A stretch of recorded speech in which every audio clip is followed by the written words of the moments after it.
$38 is the price you would be paying monthly if you had subscribed to the Xbox Game Pass, Disney Plus, and Netflix. $74 a month is what you will be paying for the same subscriptions 6 years later.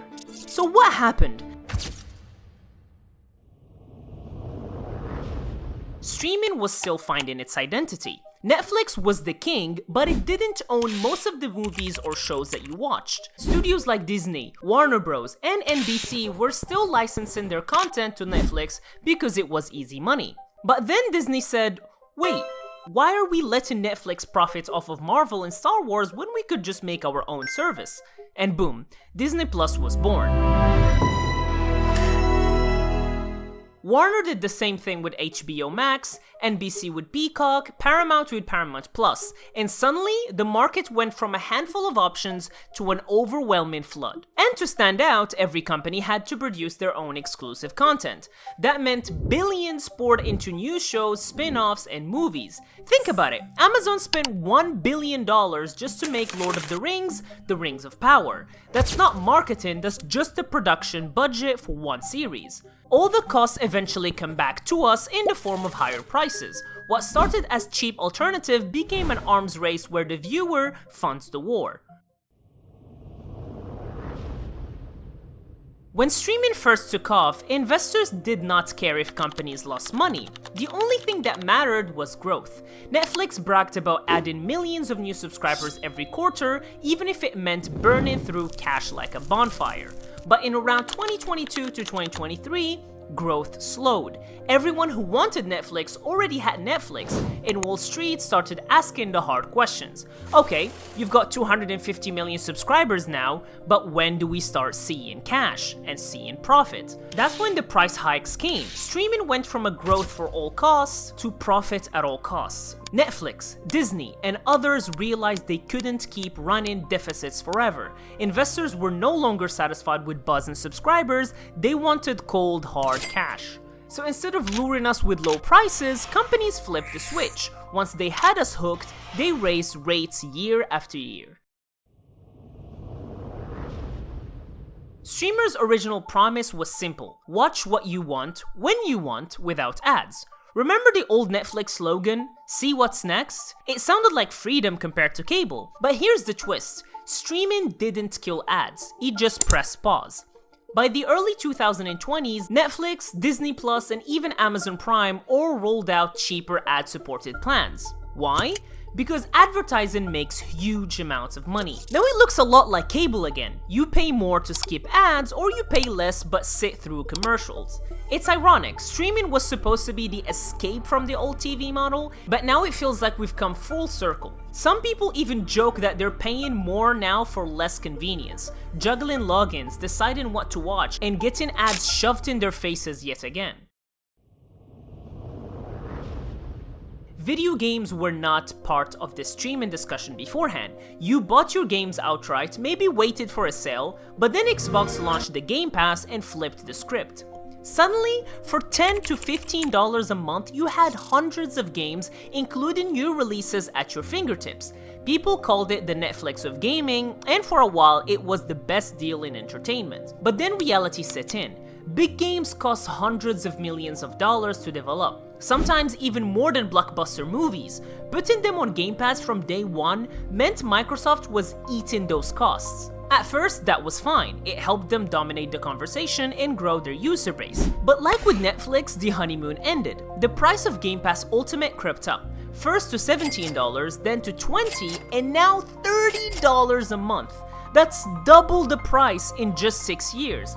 And unlike TV shows, games are massive downloads, so players are eating the cost of storage, bandwidth, and hardware. So it raises the same questions. If games are this expensive to make, how long all you can play really lasts? Game Pass is even worse because you rent in access to games that can disappear overnight. That's the dirty little secret of subscription models. At first, they lure you in with unbeatable prices. Back in 2019, Xbox was practically giving Game Pass away for free. You had sometimes $1 for 3 months just to try it out, because they knew once you got hooked, you would never want to give it up. And it worked. People praised it as the best deal in gaming. And that's where the predatory part comes in. You don't own anything. If you cancel it, every game you downloaded is gone. Microsoft can remove titles anytime, and you can have zero control over it. Compare that to buying a game you pay once and it's yours forever.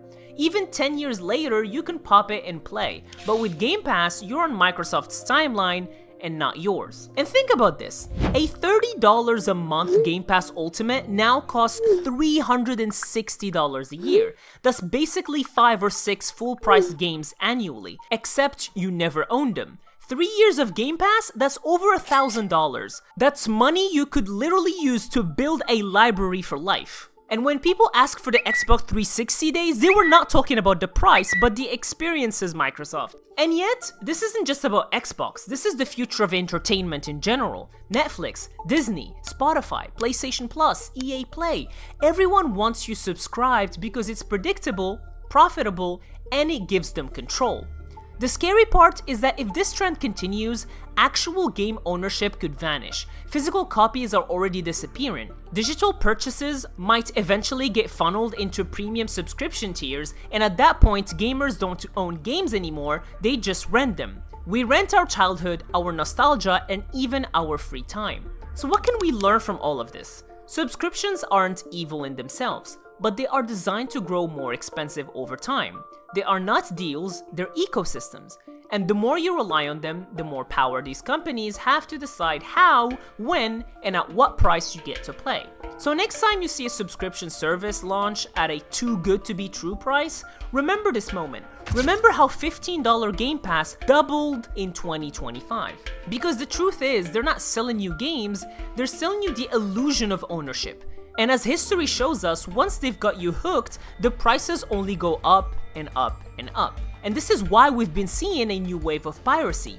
When streaming first became mainstream, piracy went down. Back in the early 2010s, people were torrenting Game of Thrones episodes by the millions. But once Netflix and Hulu made things cheap and convenient, most viewers didn't bother with the hassle of illegal downloads. Why risk viruses or shady websites when everything is one click away for less than $10 a month? Fast forward to today, and we're right back to where we started. Prices have skyrocketed, shows and movies are scattered around 5, 6, or even 7 different services, and some content disappears without warning when licenses expire. Imagine paying for Netflix or Disney Plus and still not finding the shows that you want. At that point, piracy feels way better and simpler. It's not just about saving money, it's about access. People don't want to juggle subscriptions or worry about losing content they've already paid for. Piracy for many feels like the only way to get everything in one place again. It's become the all-in-one streaming service that companies refuse to give us. Ironically, by trying to squeeze every last dollar from consumers, streaming giants may have pushed people right back into the arms of piracy. The same trend we've seen with movies and shows is happening in gaming as well, maybe even more aggressively. Now AAA titles that used to cost $60 routinely launch at $70 or even $80, often with expensive deluxe editions, battle passes, and microtransaction layered on top. And that's before you consider the rising costs of hardware, storage, and subscription services like Game Pass or PS Plus. For many years, it feels like the industry is constantly asking for more while giving the players less. Games ship and finish, packed with bugs, and locked behind paywalls for features that used to be standard. Add to that the fact that digital copies don't even belong to you. Publishers can pull them from stores or servers at any time, and frustration has boiled over. Piracy in this content becomes a natural consequence, just like with movies. People don't always pirate just to avoid paying, they pirate because it feels like the only way to truly own a game without worrying that it will disappear from a subscription library or lose online support. In other words, the industry's race to squeeze every cent out of players may actually be driving them back to the very thing companies spent decades trying to eliminate. At the end of the day, the story of streaming and gaming subscription teaches us one simple truth. Convenience always comes with a cost, and that cost keeps climbing. These services start as miracles, cheap, easy, unlimited, but over time, the mask slips. Prices rise, ownership fades, and the control shifts entirely to the companies. The lesson isn't necessarily to cancel every subscription, but to be mindful of what we're really buying. Are we building a library we can revisit in 10 years or just renting access until the next price hike? Because if we're not careful, we'll wake up one day and realize that for all the money we've spent, we don't actually own anything at all. Thank you for watching.